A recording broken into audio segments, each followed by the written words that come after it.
22 minutes before 8, views coming in on that LBC exclusive regarding the former copper on the Cyril Smith case. We'll come to those in just a second. Come back to the revelations you've heard here on LBC this morning. A former police officer being told from a senior officer to stand down inquiries into the Cyril Smith paedophile story, that despite having rounded up some people who had some information. Johnny in Brixton says a long game in place here as abused children being abused by the abuse of the Official Secrets Act. Perverse establishment, question mark. Becky says, wouldn't it have been nice if one of the party's promises was to amend the Official Secrets Act so paedophile MPs could be named? Yes, it's stirring up a fair degree of anger. All right, coming up after the news as I... Right, on to other matters. Front pages. We looked at this in our review of the front pages in the first hour. A veteran Labour politician is reportedly to escape charges for the second time over alleged child sex crimes. It's a decision, says the paper, that will prompt anger at prosecutors and also fuel claims of an establishment cover-up. Alison Saunders, who's the DPP, Director of Public Prosecutions, is to announce today, says the paper, it would not be in the public interest to put on trial Lord Janner of Braunstone, former Greville Janner, former MP for Leicester West, for historical abuse allegations. Crown Prosecution Service lawyers have spent 9 months studying volumes of evidence gathered by Leicestershire Police's Operation Enamel. Detectives have interviewed more than 20 men who claim they were abused by Lord Janner in their youth. I need to stress, Lord Janner has consistently denied all these allegations. Dr. Bernard Gallagher is child protection expert and reader in social work and applied social studies at the University of Huddersfield. Joins me now, and I know I can rely on you, Doctor, not to make any unfounded allegations and respect this man's claims, sir, of not being involved in this. But what might it be doing for victims out there? Good morning. I think it is sending a worrying message, because there is currently, a major issue around the fact that, the suspicions that people in positions of power have for decades been sexually abusing children and had their crimes covered up by the authorities. That's the allegations. Now, we have a case again today of another powerful individual against whom there's similar allegations, and as you said, the CPS aren't proceeding with it. I was aware of these allegations when they initially arose a couple of decades ago, and I believe at that time there's only one individual making claims against Lord Janner. But according to the current reports, police have got allegations from more than 20 men, so one would think that's a very strong case. Again, he, of course, protests his innocence, but what would be served by sending a frail 86-year-old man to jail? Well, no one's necessarily saying he would go to jail, but obviously it's essential, particularly where there's such serious crimes, that people are brought before the authorities and those allegations are tested out. Now, if it is the case that he is, very frail, perhaps ill, then it would be appropriate for the CPS not to proceed on the grounds of public interest. My concern there would be, I really hope, I simply don't know, but I really hope that the authorities are, got bona fide concerns about his ill health, basically. All right, Dr. Bernard Gallagher, you're a child protection expert, reader in social work and applied social studies at the University of Huddersfield. Lord Janner was first accused of abuse in 1991 by a witness at the trial of Frank Beck, a serial abuser who ran children's homes in Leicestershire. One of the detectives on the case then was Mick Creedon. He's now Chief Constable at Derbyshire. He told The Times there was credible evidence against Lord Janner. He and his colleagues wanted to make an arrest but were prevented by more senior people from doing so. Goodness me, where did we hear that? That's right, about half an hour ago, in the case of the Cyril Smith inquiry you heard exclusively on LBC. Creedon goes on, the decision was a clear one. He will be interviewed by appointment. There won't be a search of his home address, or his constituency office, or his office in the House of Commons. An appointment was made for Lord Janner to be interviewed at a police station in Leicester. He attended with a solicitor and gave no comment answers. The CPS decided at the time there was no evidence to warrant charging the backbencher. Lord Janner returned to the Commons after the controversy to a rousing reception. He told Parliament the claims against him consisted of disgraceful, contemptible and totally untrue allegations. And again, I stress, Lord Janner denies all those allegations. Phil's in North Lincolnshire on the more general subject of the problems with these inquiries that will need to take place. Phil, what can you tell me? Well, all I wanted to say, that last story around Lord Janner, that again, it just puts the cloud over it again a little bit. It makes me feel as if, here we go, it's still being hushed up. There's still influence there. But I just wanted to say that as a member of public and a citizen of this country, if I was ever asked to sit on a jury on a case that was brought against a police officer under the Official Secrets Act regarding cover-up of this, there's no way would I find them guilty. As a member of the public, that would be my duty to try and do my part to bring this into the open. I have a great deal of respect for the police, and I feel that the police have been abused, and they really need to come out into the light and believe that the public will support them in this. Well said. I think so many people would agree with what you say. It does need one very courageous ex-copper to come forward and say, all right, I'll take it on. My name is Arthur Farnes-Barnes, and I name these people, and let's see where that goes there. Phil, thank you. Back to the growing pressure regarding these inquiries into various affairs and police investigations into paedophile rings and cover-ups. Terry's in Cobham. Terry. Hello, Nick. I'm not going to say anything wrong, but regarding Jenner and Cyril Smith, just us maybe at the top of the tree, we don't know. If it was you or the your producer just talked to me, and anything like that happened, or any thoughts like that, you would have been arrested initially. Arrested. Yeah. When you're arrested, you're cautioned, and when you're cautioned, you then do your police interview, and you are told that any time that you say anything, a no comment answer will be could affect your trial when you go to trial, because you've not answered, and you can't use evidence that you should have used to answer that question when you go in front of the jury or the bench. And he did none of them. I mean, obviously Cyril Smith was never charged or anything, or even asked to do an interview. Jenner has been asked to do that, but the old saying, birds of a feather stick together. And if you just look at it from a massive picture, you, me, and your producer, you would have been arrested. He was not arrested, and he was not charged, and the CPS have allowed him off. So that means if we would have been arrested or done, there must be another rule for them. It's as clear as that. We don't have to say anymore. We don't have to say nothing bad or serious, but you know and I know and the British public know. Yep. I won't say let him off, because that's implying guilt, but they decided not to proceed. Just to clarify all of that, Terry, thank you. We'll talk again soon. All right, in the next LBC News headlines, Lisa Aziz. An ex-undercover Met Police officers told LBC he was forced to release 5 men who admitted being part of a paedophile ring with the late Sir Cyril Smith. Story that won't go away. I think when this paedophile story actually breaks and names are named and hopefully coppers are identified who covered up, it will be...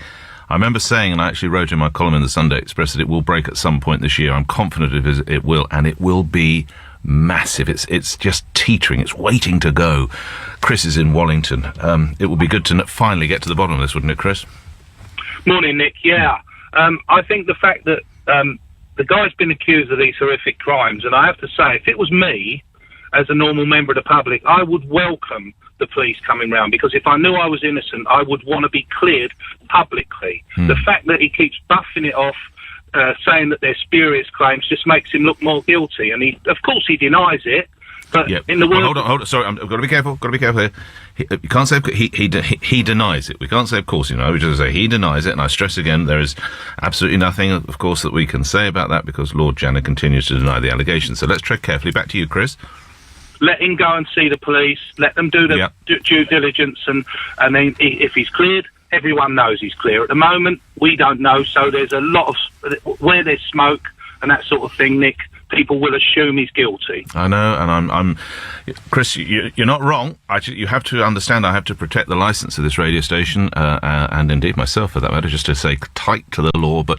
I wish, in a way, all of you now, I could read some of these emails, texts and tweets that are coming in, but I can't.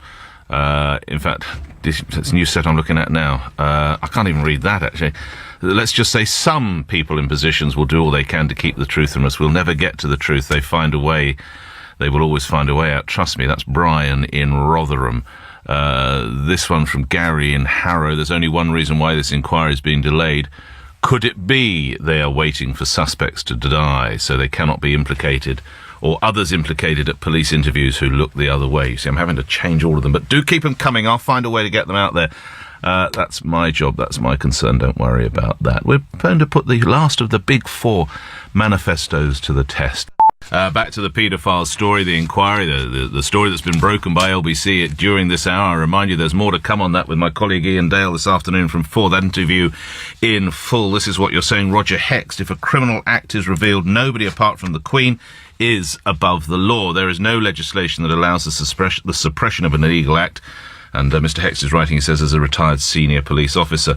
John Presley in Burnham-on-Sea in Somerset, similar theme. It really is a load of rubbish. The Official Secrets Act would be used against any police that want to speak up about the paedophile cover-up. This is no longer a matter of national security. Full stop. It's pretty common knowledge this goes further back than Cyril Smith and involves a member of the House of Lords, a previous Prime Minister, a prominent member of the London underworld, and others, just to mention a few. Most of them that are being protected are now dead, but the scandal will blow a hole in British politics. I think I agree with just about every word of that. Mark in Barnet, you're on the radio. Hello. Oh, morning, Nick. I just wanted to say, I mean, you'll be aware more than anyone, the number of journalists, a lot of them from The Sun, but other newspapers that have been routinely arrested, charged, left on bail for God knows how long, and then eventually taken to court and almost universally found innocent by a jury of their peers. The Crown prosecution were very, very quick on the flimsiest of evidence to arrest those people because they were necessarily divulging things that they weren't comfortable with them divulging. And yet, the thing that really worries me about this is that other people have said this quite rightly, that these people in power will do absolutely anything to protect themselves and their own.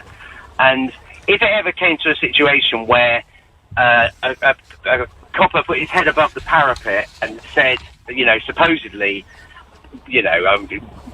ludicrously broke the so-called Official Secrets Act, he will be prosecuted. They know that if he was ever prosecuted, a jury of his peers would always certainly find him innocent. And I wouldn't be surprised if these authorities found a way of circumventing justice in that respect. I will leave it there, Mark, only for time reasons. Thank you.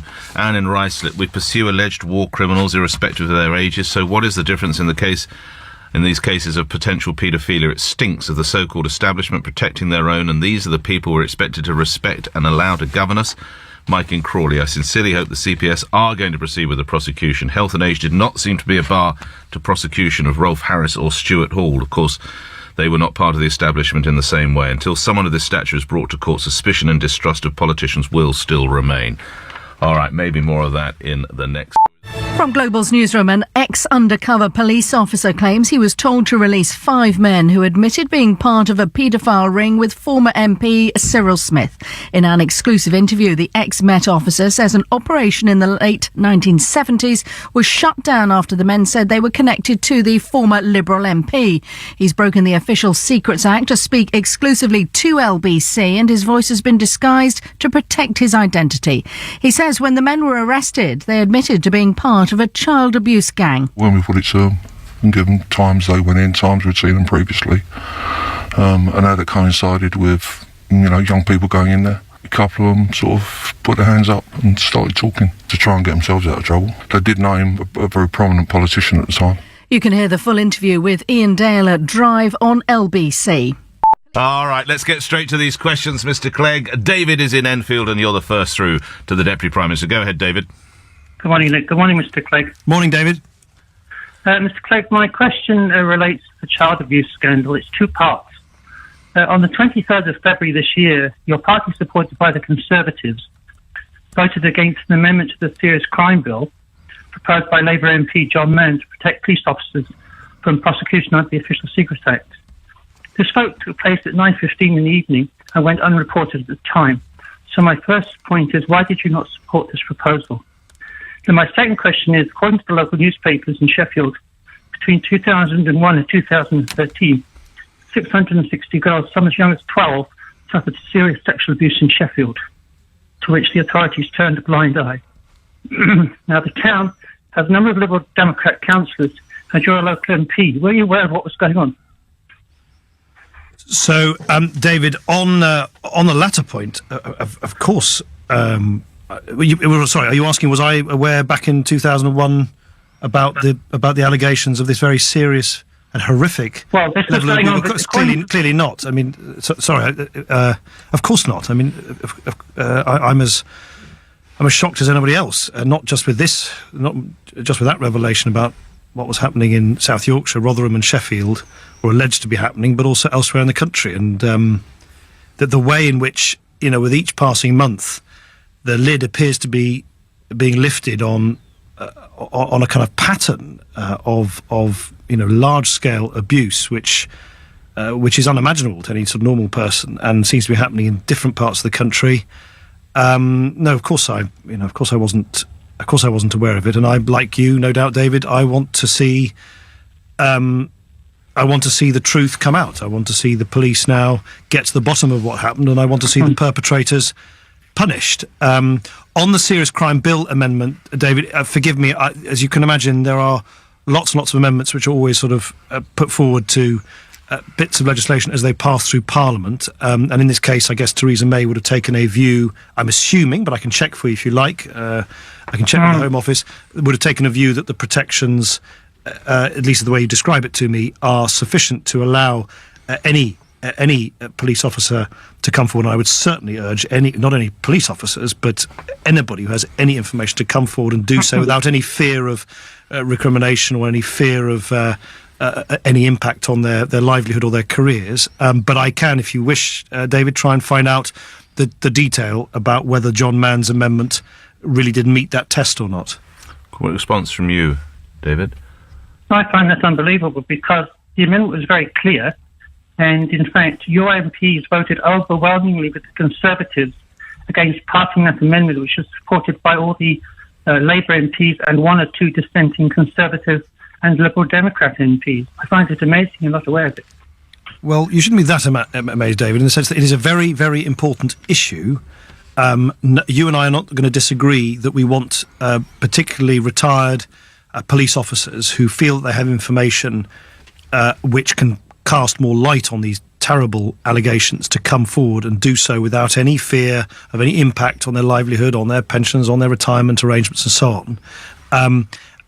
And of course, the suggestion that there's any dissent with that, of course, you're sort of only implying that, of course, is not the case. Everybody wants the same thing.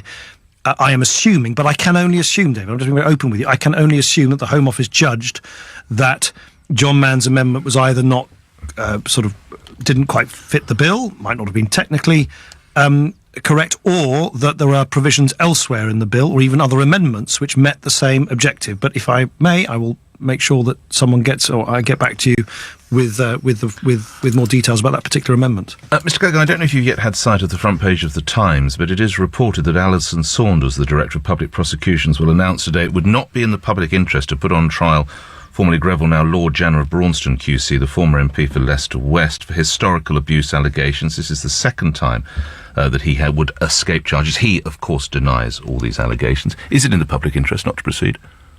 Well, that, as you know, is not a judgment for. It's precisely right that is a judgment for the Crown Prosecution Service and for the DPP. Seems to be at odds with what Ms. Saunders said last year. They would pursue justice for victims whether it took 30 days or 30 years. Yes, but the problem you and I have is that we don't know, if I understand it correctly, she hasn't yet made an announcement, and we don't know. No, and if she were to make that announcement, I'm assuming she would explain her reasons, because everybody would be entitled well, it would appear possibly, sadly, Lord Jenner is in poor health. Well, I'm sorry. I just don't know what the DPP is going to say about this. She's entirely independent. I don't know what reasons she might give if she were to decide that they can't proceed with this case. But in a justice system, in a democratic society, it is quite right that it is not up to the whims and wishes of politicians. It is up to the prosecuting authorities to pursue justice without fear or favour. And just as you've alluded to yourself, I've been impressed with what she said about the need for the long arm of justice to reach across time, across space, to do so, even if it reaches up to the highest reaches of British society and the British establishment. And she has a reputation for doing so fearlessly. So if she were to decide otherwise in this particular case, I'm assuming she will explain why. But we're going to have to wait until we hear that explanation to know more. Well, we don't have to wait to hear this. In an LBC exclusive in the previous hour, a former undercover Metropolitan Police officer has said he was forced to release 5 men who admitted being part of a paedophile ring with the late Liberal MP Cyril Smith. He's known as John. The officer said the men admitted to being involved with Smith. We've disguised his voice. Here's a little of what he told us. He was part of their or shared their interests, and that they had been with him on occasions elsewhere. Certainly that they'd been in establishments where Cyril Smith was there and where that sort of activity was taking place. It was reported back, obviously, had to be reported to the senior officers at the time, the senior investigating officer, and I assumed that he then had to report that elsewhere. Very shortly after that, the inquiry was closed. So they've told you that they've been involved in this? Yes. They've told you that they've been involved in this with an MP? Yes. Suddenly the whole thing gets shut down? Yes. What are you doing within the Liberal Democrat Party to investigate claims regarding the late Liberal MP Cyril Smith? Well, we will cooperate, of course. No, but what are you doing within the Liberal Democrat Party itself? Well, hang on, let me be very clear. The chap, John, you just talked, you just had, you just played the excerpt. What is really shocking is he said that he reported it up to his senior officers. He then said, I think he used the phrase, they reported it elsewhere, I guess further up the chain within the police, and that for some reason then the police, someone, somewhere in the chain of command, decided not to pursue the inquiry. So very, very serious questions, of course, need to be asked now about why on earth the police didn't do what they are supposed to do, which is to investigate evidence of crime where that is presented to them, as it clearly was in this case. And if the police didn't do so in the past, they must do so now, and I'm sure they are. And the Liberal Democrats, and indeed anybody else who's got any information, should make that available to the police. And that's what we can. You can't. No organisation can replace the police, and the police must now do the job which clearly wasn't done by the police in the past. I clearly don't know why the police and in what way the police were discouraged from pursuing that inquiry. I've written to all Liberal Democrat MPs and all peers and to tell them to cooperate fully with the police if they're approached by the police. But why not hold your own inquiry, lastly? Well, for starters, the allegations about Cyril Smith actually stretch back to a time when he was a Labour politician rather than a Liberal Democrat. Then he was a Liberal politician, a party which then became subsumed into what is now the Liberal Democrats. As I say, what I can do, what I must do, and I have done, is told all peers and MPs, look, if you think you have any information about this, and certainly if come forward to the police, and of course if the police ask you for any information, yes, bring that forward. But respectfully, you've not answered why not hold your own inquiry? Because there's no. You suggest there might be some treasure trove of documents that the Liberal Democrats hold about the activity of a man who got up to these things apparently before he was even a Liberal, yet alone Liberal Democrat. But possibly during the time he was a Liberal as well. Well, but don't you think that the only people who can deliver justice are the police? I mean, I'm sort of surprised sometimes when people say that someone else should deliver. It is for the police to do so, and it is for everybody else to make information available to the police. And that, of course, is what I've said as leader of the Liberal Democrats. Anybody who has any recollection or any information about that era, however many years ago, should make that information available to the police. But I'm not going to sort of somehow elevate a political party to replace the police. Only the police can do that job for us. They clearly didn't do so in the past. We need to know why not, but we now need to make sure that if anybody has any information which is of use to the police, it is provided to them. We move to other calls. Cara in Covent Garden. Now, as you've been hearing on LBC, an ex-undercover police officer claims he was told to release 5 men who admitted being part of a paedophile ring with former MP Cyril Smith.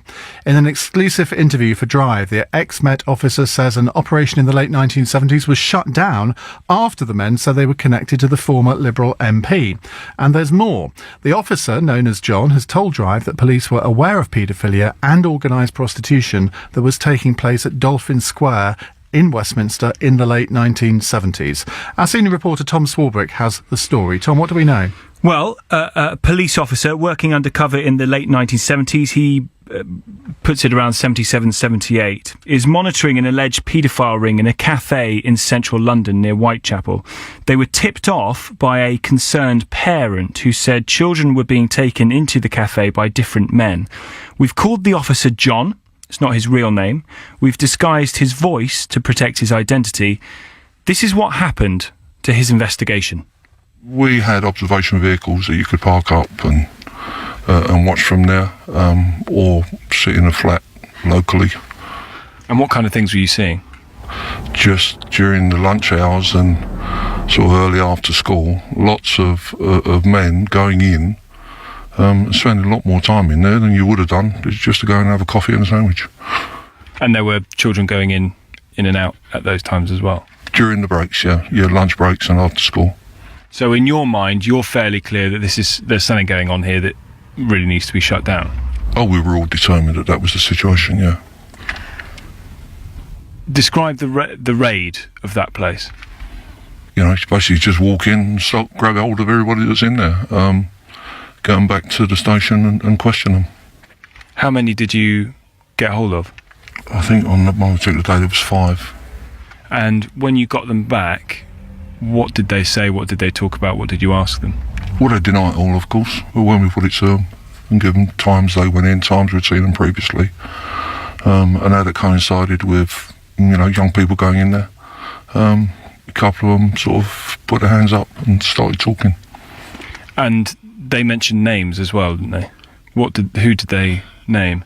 Yeah, I suppose to try and get themselves out of trouble, but they did name a very prominent politician at the time, who was a popular favourite up in Yorkshire, where he came from, and it was rather a large man. This is Cyril Smith? It was indeed, yeah. And what did they have to say about him? Just that he was part of shared their interests, shall we say, and that they had been with him on occasions elsewhere. Did they say where? Not that I can recall now, no, it's a long time ago.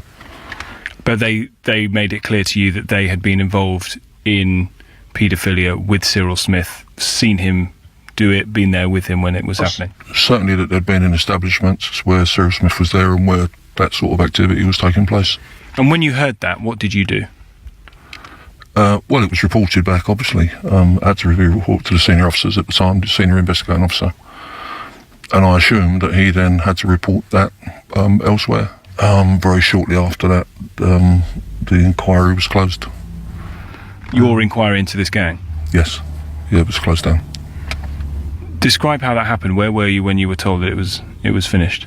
We were at the station, and we were just told that there was that the case didn't have any legs, and that we were put on other inquiries. These 5 men who you took into the police station, what happened to them? They were released. So they've told you that they've been involved in this? Yes. They've told you that they've been involved in this with an MP? Yes. Suddenly the whole thing gets shut down? Yes. How do you think that came about, and what was your reaction to it? We were all frustrated, obviously. And it can only have come from a much higher power. Now, these allegations are serious enough. 5 men who admitted to being part of a paedophile ring were let back onto the streets, John says, entirely because of their links to Sir Cyril Smith. But there's more. Speaking exclusively to the programme, John, who chose to break the Official Secrets Act to tell his story, says investigating officers were certain that child abuse was being carried out by members of Parliament and other senior officials at the Dolphin Square apartment block near Westminster. This is where, Ian, it's alleged that 3 children were murdered by a paedophile ring connected to MPs. And John has told Drive that officers within the Met were aware. I mean, it was also reasonably common knowledge, certainly within certain groups of the investigating establishment, shall we say, that there was a lot of activity at Dolphin Square. So police officers at the time knew or were hearing rumours of MPs involved with paedophilia at Dolphin Square? From my perspective, obviously, that would only be hearsay. I've got no hard evidence of that, but yeah. And so Dolphin Square also came up as part of these 5 being questioned? I couldn't say definitely yes. All I can say is at the time that Dolphin Square was certainly mentioned, even if it wasn't mentioned by these 5. I did some work on another team, and as part of that, we did a lot of investigations around the West End, around prostitution and drugs and sort of crimes, and a number of the leads, shall we say, for pointed straight back to Dolphin Square, whether that's because that's where people were living or whether they were taking part in these, shall we say, nefarious activities. And who were those leads? Were they members of Parliament, people in the establishment? There was a lot of names flying about at the time, and very few of which I could remember now, a long time ago, or choose to remember. Yeah. How much do you think was true, and how much do you think was hearsay? From the people I was getting it from, probably 95% true. That's pretty shocking, isn't it? Yeah, it is. This wasn't all about paedophiles. This was lots of other stuff that was going on there. Organised prostitution, all sorts of stuff. Tom, listening to John there, I think a lot of people will be thinking, if the police were aware of criminal activity, particularly at Dolphin Square, also related to Cyril Smith, why would they not have acted? I mean, why would they be so interested in covering all of this activity up? I think it's because of the people with whom it was linked. So to have a allegation surfacing about a sitting MP involved allegedly in these kind of activities is not palatable. And part of the problem has been the constraint that the Official Secrets Act, which, as I said, John has had to break to talk to us, has put on people. And one of the questions to arise from this, as you said, is not only, who and why was this covered up, but also what is the Official Secrets Act there to protect? Is it to protect the people who know things who shouldn't know certain things from ever talking about them? Or is it to protect the public? And one of the questions that has been rolling around John's mind, and indeed one of the reasons why he wanted to come and tell his story to us, was that he felt the time had come to say, you know what, I'm not answerable to my boss, I'm answerable to the public. And that's the distinction, and that's what's been arguably taken too long to come out, and possibly why certain allegations like these, like the one we've seen that are denied by the veteran Labour peer, Greville Jenner, have finally coming to light. And there will probably be many other Johns out there who know the sort of detail that he does. And I think there'll now be a lot of pressure on Theresa May to say, or the Attorney General to say, look, we will lift the Official Secrets Act if you have information on this sort of thing. Because any prosecution under the Official Secrets Act has to go through the Attorney General. And if the Attorney General says, look, I'm not going to prosecute, anyone can come forward and they can tell their story, surely that will encourage more people to come forward. In fact, if they'd like to contact us, we will treat you with complete confidentiality, and we can hopefully help you tell your story so it does have an impact. As John did. I mean, that's, John rang your programme, and, that's how we got in touch with John in the first place. So I think more and more former police officers are seeing the media as a good outlet because of protection and anonymity that we can give. And, at the end of the day, these are people with homes to pay the mortgage on and food to put on the table, and anybody found breaking the Official Secrets Act potentially could lose all of that. Tom Swarbrick, great work. Thank you very much indeed. Well, we'll be taking your calls. We'll also be talking to Simon Danchuk, who has written a book about Cyril Smith, and is obviously the Labour politician, has been MP for Rochdale over the last 5 years. But I want to also talk about Greville Jenner. I want to know from you why you think there is such a cover-up seemingly going on from the 70s and 80s by establishment figures. Greville Jenner is not going to face court action over the, 9 counts of child abuse that he was accused of because he's got dementia. Does that reek of another cover-up? The CPS says not. We'll hear from them as well. 0345 6060 973. This is LBC at 16 minutes past 5. The Crown Prosecution Service has admitted it was wrong not to prosecute former MP Lord Janner years ago over alleged child sex abuse. 21 minutes past 5 here on LBC. We're talking about the child sex abuse inquiry, which we have talked about a lot on the programme, and I'm glad we have, because otherwise we wouldn't have heard from John, the ex-policeman that we heard from there, because he phoned in some time ago to the programme to tell us about what he remembers from the 1970s, when as a police officer he was in the middle of an inquiry which involved Cyril Smith and then was told to shut it down. Now, my suspicion is that this happened also with Greville Jenner back back in the day, and it will have happened to others as well, people that we don't know about at the moment. Now, I'm not saying that there were sort of 50 or 60 inquiries going on that were all shut down, but it does seem more than a coincidence that the police decided to shut this inquiry down just because it seemed to involve a member of Parliament. Now, Lord Janner, we hear today, is not going to face charges from the Crown Prosecution Service because he's got severe dementia. I should tell you that he last took part in a debate in the House of Lords in December 2013, so only 18 months ago. I've personally seen him in Parliament since then. And I'm not questioning the doctor's decision. Apparently there were 4 doctors that diagnosed him. But I think about the victims here. I think they should have their day in court. And I think for the Crown Prosecution Service to say that he shouldn't face the force of the law just because he has dementia, to me, is the wrong decision. We'll hear a little bit later of what the Crown Prosecution Service have said in justification for that. But first I want to talk to Simon Danchuk. He was the Labour MP who exposed Cyril Smith in his book Smile for the Camera, and Simon joins me now. Simon, good afternoon. Give us your reaction to what we heard there from John, the ex-policeman. Well, it doesn't come as a surprise to me. We know that I think it's an excellent piece of journalism, I have to say, but it confirms a number of things. First of all, Cyril Smith was a prolific abuser of children.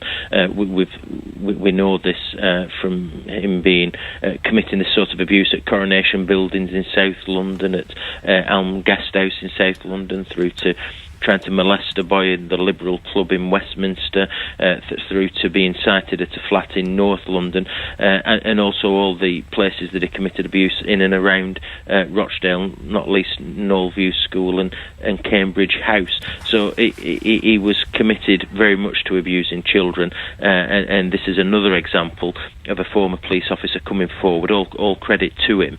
I've spoken to a number of Met police officers who've shared similar stories about Smith, and indeed I've spoken to Lancashire police officers and Greater Manchester. And had you heard about this cafe that John was talking about? No, I hadn't, but it fits the modus operandi, a network of paedophiles coming together at a place where youngsters might go, in this case a cafe. They were networked, as has been shown, with Cyril Smith. He was part of a number of networks, whether they were in London, whether they were in and around Rochdale, or even in other places as well, and that's what enabled him to commit the abuse that he did do. Now, what about the Official Secrets Act here? Because by speaking to us, John has broken it. The Home Secretary has not said that it will be lifted in cases of people coming forward, although she said that prosecution is highly unlikely. That would have to be the Attorney General bringing in prosecution, so I suppose it is unlikely. But you can understand the reluctance of former police officers to come forward if they have even a risk. Would you like to see more people coming forward? Yeah, certainly. It has put former officers coming forward and sharing what they do know. I know that from the work that I've done. The Prime Minister also said relatively recently that he didn't think anybody would be prosecuted under the Official Secrets Act for sharing this sort of information. But there is a real reticence, and I understand it from former police officers and probably others, actually, in terms of sharing what they know. But I do think the dam has been broken. I've said for quite some time, I think there's some inevitability about this, that more will come out, and with more work, particularly by journalists and former police officers coming forward, victims sharing their stories, I think there's some inevitability that we will just learn so much more about what went on. Now, we know about Cyril Smith. We know about the allegations against Lord Janner. A lot of people suspect that there are a lot of other big names that we don't know about. Are you as sure as you can be that there are quite a few that inevitably will come out over the course of the next few months, hopefully? Yes, I think they will come out. I've obviously known about Lord Janner for quite some time. I met with Leicestershire Police 12 months ago at their request to talk about the modus operandi of a political figure who is allegedly committing child sexual abuse, and we spoke for about 2 hours in my constituency office with senior Leicestershire police officers about the allegations against Lord Janner.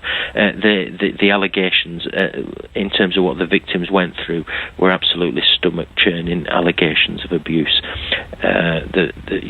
one shouldn't have to listen to. And it must be absolutely awful for the victims to know that a case is now going to be prosecuted against him. Absolutely terrible.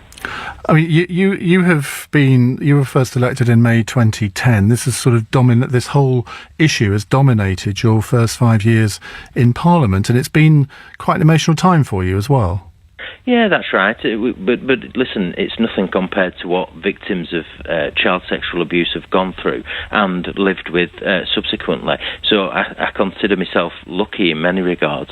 And it's not really a campaign that I've wanted to champion, but once you set off down a route in relation to this type of issue, then there is really an obligation to continue until we get some satisfaction. One of the most graphic things I think that we took from that conversation with John was that the activities at Dolphin Square were not only common knowledge in politics, but also among the police force. I mean, how to what extent do you think criminal activities did take place there, and how much have you learnt about Dolphin Square in your investigations?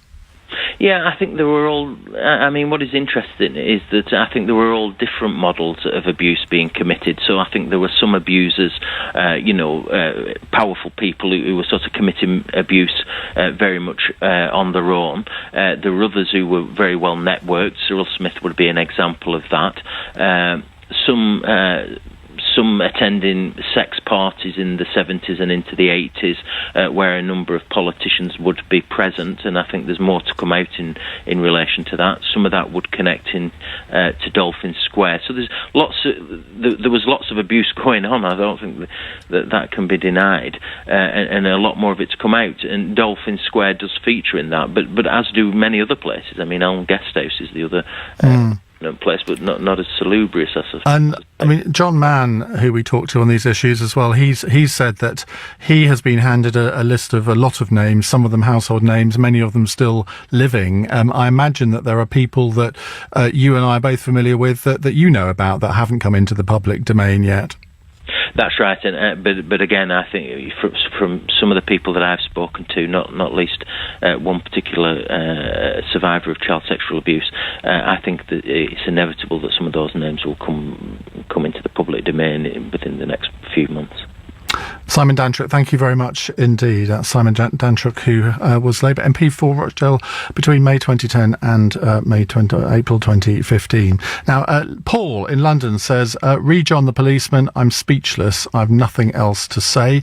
Julian Suffolk says, "Legal experts are saying that any judge would throw the case against Jana out because he's not fit to instruct his lawyers, regardless of the CPS decision. The real tragedy is he wasn't prosecuted years ago." And as we've heard today from the Crown Prosecution Service, 3 times in the last 15 years, they could have prosecuted him and they chose not to. No wonder people think that there's an establishment cover-up, because from what we understand today from the CPS, there has been. 0345 6060 973. Your reaction to Tom Swarbrick's report with John, the ex-policeman, and also what Simon Dantruk has had to say there, and what do you think should have happened in the case of Lord Jana? I'm Ian Dale at Drive, LBC News Time. It's 5:30. Leicestershire Police is threatening legal action against the decision not to prosecute Lord Jana over alleged child sex abuse. The former MP for Leicester won't face a trial because the Crown Prosecution Service say his dementia is too severe. An ex-undercover police officer has told LBC he was told to release 5 men in the 1970s who admitted being involved in a paedophile ring with former MP Cyril Smith. John, not his real name, says an operation into the group was shut down after the men said they were connected to the late Liberal politician. Let's carry on with our discussion about the child sex abuse inquiry, and particularly in reference to the interview that my colleague Tom Swarbrick did with the ex-police officer John, who made some astonishing allegations. We heard from him a few months ago on the programme, but he's expanded on what happened, and that he and his fellow officers were told to halt an inquiry into the activities of Cyril Smith by senior police officers. Now, that can only mean that there was some sort of cover-up going on.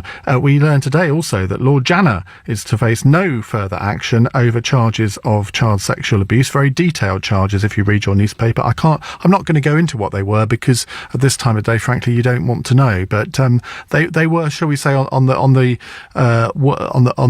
worse end of this. 0345 6060 973 if you want to give your reaction. First of all, though, let's talk to Liz Dark, specialist abuse lawyer from Slater and Gordon. She represents around 168 victims of Jimmy Savile. Liz, thanks for talking to us again. And we've talked quite often on this subject over the last couple of years. And each time I talk to you, there's something else that is even more profoundly shocking than the last time. And I can't get my head into the head of the senior police officers who ordered their colleagues to stop the investigation into Cyril Smith. What can have motivated them? I really don't know, and I really can't comment because we don't know what's happened there. But what we do know from today is that today represents another example where allegations were made against Janner in 1990, and that those investigations weren't pursued further for whatever reason, and that needs to be the subject of an inquiry. And of course he wouldn't have been suffering from any sort of senile dementia there and could have stood trial. So today is another example of an opportunity for someone to have faced justice and to have faced these allegations in a court, and for those allegations to have been tried properly in a court of law, where that opportunity has been lost, and it's just absolutely disgraceful. The problem is, though, he apparently has senile dementia, which means that he wouldn't be fit to stand trial. I have to say I'm reminded of the Ernest Saunders case here, but yes. He has apparently undergone medical examination, so who am I to question that? Indeed, but it is quite unusual for a decision to have been made at this level by the DPP, and you'll have seen today that the police themselves have expressed their extreme dissatisfaction with the decision in the light of the evidence. Normally what happens is where there is sufficient evidence to commit for trial, it is actually a matter for a judge to assess whether or not someone is fit to stand trial, and that might have given both the alleged victims and the public a bit more reassurance. What really concerns me here is that we have yet another example where people are going to say there's been some sort of a cover-up, it's been brushed under the carpet, justice hasn't seemed to be done, and we must get to the state where people have confidence in our legal system, and that's what really concerns me. And all of this just does fuel more rumours of an establishment cover-up. Liz, thank you very much. That's Liz Dux from Slater Gordon. Right, over to your calls. Lots coming in. 0345 6060 973. Ian is in Palmer's Green. Hello, Ian. Oh, yeah, good afternoon, Ian. Thank you for having me on the show. My contribution, I just really wanted to answer the question as to why has there been this historical cover-up? Obviously, there's lots of conspiracy theories. I blog and tweet extensively about it. I've been given one from a former special branch officer and a serving MI5 officer. It's really simple. I'm not condoning what I'm about to say, by the way. I'll make that really, really clear. Back in the late 70s, early 80s, we were still technically in the Cold War. So where these public officials have been abusing children and it's been covered up, it's not because of the officials themselves, but it's because of the officers of state that they held, and they could have been compromised or blackmailed by the Russians. Well, Cyril Smith was an MP. He didn't hold any office of state apart from being a member of Parliament. Now, that doesn't necessarily mean that he couldn't be blackmailed, but, I mean, he clearly wasn't. But well, we don't know. But that's true. It's the perception that people in public office could be blackmailed, and where that could lead, obviously, hence the Official Secrets Act and all the rest of it, and then obviously things being compromised. So I'm not suggesting that that's right under any circumstances, but that's the reasons that have been given to me by two senior people, and I believe them, and I believe it, and to me it sort of makes sense. I'm not justifying it. Okay, Ian, thank you very much. News headlines with Ros Unwin. Leicestershire Police says it will challenge a decision not to prosecute suspended Labour peer Lord Janner over alleged child sex abuse. An ex-undercover police officer has told LBC he was told to release 5 men in the 1970s who admitted being involved in a paedophile ring with former MP Cyril Smith. It's 5:55. Let's go back to your calls on Cyril Smith, on Greville Janner, which we've been talking about over the last hour. Several tweets coming in and texts. Anna in Northwood says, your caller Sarah is an amazing, strong woman. I think your comment about there might be young children listening was inconsiderate, as no one cared about her feelings as a 13-year-old young girl being raped. There was no need for that comment. Well, I'll leave people to make their own judgment on that one. Joe is in Cheshunt. Hello, Joe. Hi, Ian. It's just enough's enough, I think. I've been trying to work out why this whole thing has affected me so much. I'm so angry all the time and can't stop thinking about it all. And I think it's because I'm of the same generation as yourself and a lot of the LBC presenters, and this was our childhood. Like, it's almost there for the grace of God go I.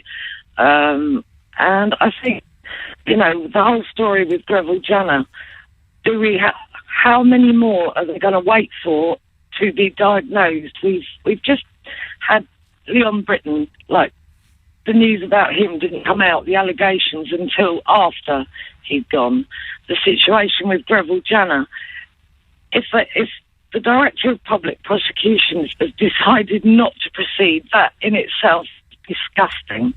The next step that can be taken is, if there aren't any charges being brought, then it's free for the media.